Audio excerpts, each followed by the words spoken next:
ചാനലിൽ നിന്നിട്ട് ഫാസിസ്റ്റ് സമീപനമാണ് ലാ ഇലാഹ ഇല്ലല്ലാഹ് എന്ന് പറയുന്ന അജിംസ് അറിയണം. അതുപോലെയുള്ള ഇരുണ്ട റൂമുകൾ ഒരുക്കി കൊടുത്തിട്ട് സക്കാത്ത് ഫണ്ട് പോലും തട്ടിയെടുത്ത് കൊണ്ടുപോയി ചാനൽ നടത്തിയിട്ട് പരിശുദ്ധ ദീനിൽ ഏറ്റവും പ്രധാനപ്പെട്ട കലിമത്ത് ലാ ഇലാഹ ഇല്ലല്ലാഹ്ക്കെതിരെ ഞെളിഞ്ഞു പറയാൻ സമ്മതം കൊടുക്കുന്ന പ്രസ്ഥാനക്കാരറിയണം, ഇതാണ് ലോകത്ത് സർവ്വ പ്രവാചകന്മാരും പഠിപ്പിച്ചത്. ഞാനും എൻ്റെ മുൻഗാമികളാവുന്ന പ്രവാചകന്മാരും പഠിപ്പിച്ചതിൽ ഏറ്റവും ശ്രേഷ്ഠ വചനം ഈ ലാ ഇലാഹ ഇല്ലല്ലാഹ് ആകുന്നു എന്ന് മുത്ത് റസൂൽ സല്ലല്ലാഹു അലൈഹി വസല്ലം.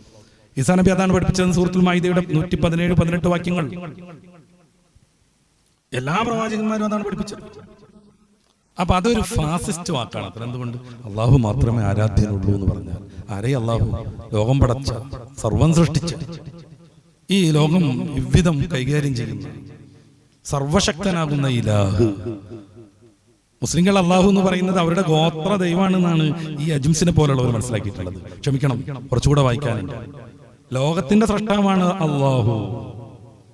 പരിശുദ്ധ ഖുർആൻ സൂറത്ത് ഇബ്രാഹിമിന്റെ 10-ാമത്തെ വാക്യം, അഫില്ലാഹി ശക്കും ഫാത്തിരി സമാവാത്തി വൽ അർദ്. ഈ മഹാപ്രപഞ്ചത്തെ സൃഷ്ടിച്ച റബ്ബിന്റെ കാര്യത്തിൽ നിങ്ങൾക്ക് സംശയമുണ്ടോ എന്ന് ഖുർആൻ ചോദിക്കുകയാണ്. അപ്പൊ അള്ളാഹു മാത്രമാണ് ആരാധ്യം എന്ന് പറഞ്ഞാൽ അത് ഫാസിസ്റ്റ് സമീപനാണ്. ഇയാൾ ഏതെങ്കിലും ഒരു പക്ഷത്തെ ന്യായീകരിക്കുന്നുണ്ടാവുമല്ലോ. ഉദാഹരണമായിട്ട് വലതുപക്ഷം അല്ലാത്തത് ശരിയാണെന്ന് അവർക്ക് അഭിപ്രായം ഉണ്ടാവും.